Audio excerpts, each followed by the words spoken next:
So today I will be showing you guys how you can use picture-in-picture mode on Safari on YouTube in the brand new macOS Sierra, High Sierra, or all the new updates to come.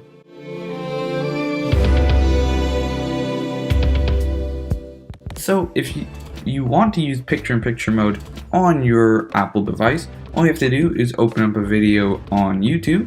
Here I have just my quick tutorial on how you can save battery on iPhone. And see, it's just a regular video right here.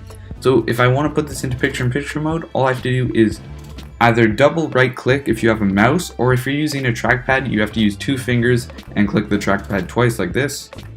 And then you'll see these controls. So if you just click it once, you'll get just these and you can't use anything here. But if you click it twice, you have these options.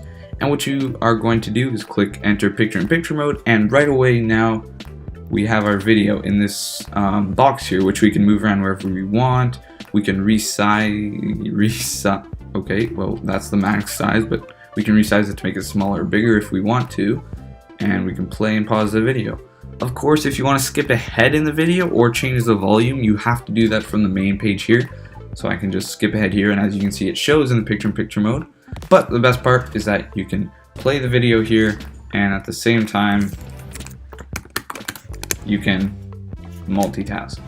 But of course the video will stop if you leave that page, so it's a good idea to open a new page or a new tab or something like that. And that's pretty much the whole tutorial. If you guys have any more questions, just put them in the comments down below and I'll reply to them as fast as possible. But if you enjoyed that and you want to see more tutorials or more tech videos, just subscribe down below, subscribe at the subscribe button, and I'll see you guys in the next one.